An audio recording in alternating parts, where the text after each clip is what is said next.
मुख्यमंत्री उमर अब्दुल्ला को रेलिंग फांद कर एक कब्रिस्तान के अंदर जाना पड़ा। वीडियो में देखिए किस तरह मुख्यमंत्री उमर ऊंची रेलिंग पर चढ़कर उस पार जाते हुए दिख रहे हैं। सीएम को रेलिंग पर चढ़कर कब्रिस्तान के अंदर जाता देखकर उनकी सिक्योरिटी में लगे सुरक्षाकर्मी भी आनन फानन में रेलिंग फांदने लगे। आखिर क्या वजह है कि मुख्यमंत्री को कब्रिस्तान के अंदर रेलिंग कूदकर जाना पड़ा? दरअसल मुख्यमंत्री उमर अब्दुल्ला 13 जुलाई 1931 के कथित शहीदों की कब्र पर नमाज पढ़ना चाहते थे, लेकिन जम्मू कश्मीर प्रशासन ने श्रीनगर के नक्शबंद साहिब कब्रिस्तान में जाने की इजाजत नहीं दी थी।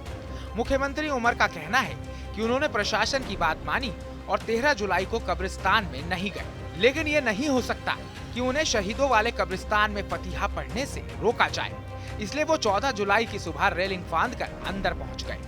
वहां उन्होंने 13 जुलाई 1931 को फायरिंग में मारे गए लोगों की कब्र पर फूल चढ़ाकर उन्हें श्रद्धांजलि दी। उनके साथ नेशनल कॉन्फ्रेंस के अध्यक्ष और पूर्व मुख्यमंत्री फारूक अब्दुल्ला भी कब्रिस्तान में पहुंचे थे। सभी ने 13 जुलाई 1931 को मारे गए लोगों की कब्र पर फातिहा पढ़ा। इसके बाद कब्रिस्तान से बाहर आते ही सीएम उमर उपराज्यपाल और प्रशासन पर बरस पड़े। मैं इनसे पूछना चाहता हूं, किस कानून के तहत इन्होंने आज हमें रोकने की कोशिश की? अगर रुकावट थी तो कल के लिए थी।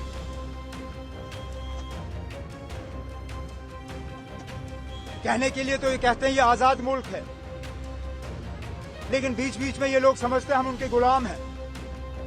हम किसी के गुलाम नहीं हैं। हम अगर गुलाम हैं तो यहाँ के लोगों के गुलाम हैं। हम अगर खादिम हैं तो यहाँ के लोगों के खादिम हैं। ये लोग वर्दी पहन के कानून का इस तरह तहस नहस करें, ये बात मेरी समझ में नहीं आता।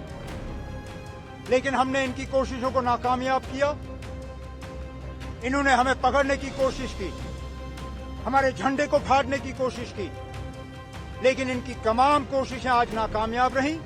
हम आए, हमने फातिहा पढ़ा। नेशनल कॉन्फ्रेंस के शहीद वाले मुद्दे को पीडीपी अध्यक्ष महबूबा मुफ्ती ने मुख्यमंत्री उमर अब्दुल्ला का सियासी स्टंट बताया है। पूर्व सीएम महबूबा ने कहा कि अगर नेशनल कॉन्फ्रेंस इस मुद्दे पर सच में गंभीर होती तो विधानसभा में पीडीपी के प्रस्ताव का समर्थन क्यों नहीं किया था। अब एलजी को चिट्ठी लिखकर शहीद दिवस पर छुट्टी घोषित करने का सिर्फ दिखावा है। महबूबा ने ये भी आरोप लगाया है कि फारूक अब्दुल्ला और उनकी पार्टी ने कश्मीर के इतिहास के साथ खिलवाड़ किया है।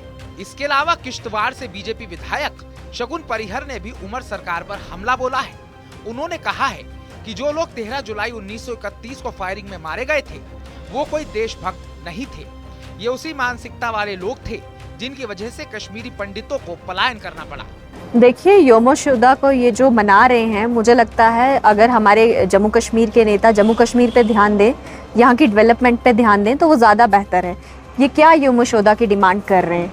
आपने असेंबली में भी देखा होगा, उस टाइम पे भी उमर साहब योम-ए-शुहदा की छुट्टी की डिमांड कर रहे थे। ये नहीं जानते योम-ए-शुहदा में जो लोग मारे गए थे वो कौन थे? किस तरीके से ये कहते हैं कि वो लोग शहीद थे। शहीद हुमायूं था। शहीद वो लोग होते हैं जो देश के नाम पे मरते हैं, वो लोग नहीं जिनकी वजह से वहाँ से कश्मीरी पंडितों ने माइग्रेट किया था। योम-ए-शुहदा में जिन लोगों को ये छुट्टी की डिमांड कर रहे हैं, ये वही लोग हैं जिन्होंने कश्मीरी पंडितों का सरेआम कत्ल किया था। देखिए, ये जो भी बातें उमर साहब कह रहे हैं, ये उनकी देश विरोधी सोच के बारे में बता रहा है। मुझे अफसोस होता है हमारे जम्मू कश्मीर को एक ऐसा चीफ मिनिस्टर मिला जो भारत की एकता और अखंडता की बात नहीं करता। देखिए, ये जो लोग हाउस अरेस्ट हुए हैं, जिस समय पे कश्मीरी पंडितों का पलायन हुआ था, उस समय पे ये नेता कहाँ थे? उस समय पे ये सो गए थे या इनको सांप सूंघ गया था? आज ये योम-ए-शुहदा जब यहाँ पे सामान्य माहौल चल रहा है, ये योम-ए-शुहदा के नाम पे दंगे भड़काने की कोशिश कर रहे हैं। नेशनल कॉन्फ्रेंस की आदत रही है वो जम्मू कश्मीर को जला के अपनी सत्ता का सुख भोगती है। 13 जुलाई 1931 को हुई फायरिंग और उसमें मारे गए लोगों से जुड़ा ये पूरा सियासी विवाद जम्मू कश्मीर की राजनीति में फिलहाल सुर्खियों में है। आपको 1931 का वो पूरा इतिहास बताते हैं। उस दौर में जम्मू कश्मीर में डोगरा शासक हरि सिंह का राज था। 13 जुलाई 1931 को उनके खिलाफ श्रीनगर जेल के बाहर प्रदर्शन हो रहा था। प्रदर्शनकारी राजा हरि सिंह के शासन के खिलाफ विद्रोह कर रहे थे। इसे नेशनल कॉन्फ्रेंस जम्मू कश्मीर में पहला जन विद्रोह मानती है। महाराजा हरि सिंह की फौज ने प्रदर्शनकारियों पर फायरिंग कर दी। इस गोलाबारी में 22 प्रदर्शनकारी मारे गए थे।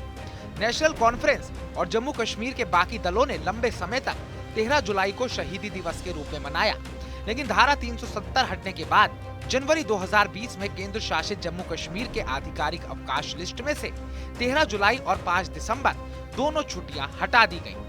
13 जुलाई शहीदी दिवस और 5 दिसंबर नेशनल कॉन्फ्रेंस के संस्थापक शेख अब्दुल्ला की जयंती। इस बार नेशनल कॉन्फ्रेंस अध्यक्ष फारूक अब्दुल्ला ने नवहट्टा में बने नक्शबंद साहिब कब्रिस्तान में श्रद्धांजलि देने के लिए श्रीनगर के जिलाधिकारी से लिखित परमिशन मांगी थी, लेकिन प्रशासन ने उनकी मांग को खारिज कर दिया। साथ ही पुलिस ने 13 जुलाई को नक्शबंद कब्रिस्तान की ओर न जाने की हिदायत दी थी। नेशनल कॉन्फ्रेंस को उम्मीद थी कि नक्शबंद साहिब कब्रिस्तान में फतिहा पढ़ने से उनके कार्यक्रम को बाकी दलों का साथ मिलेगा, लेकिन पीडीपी और बीजेपी दोनों ने इसे उमर सरकार का राजनीतिक स्टंट करार दिया।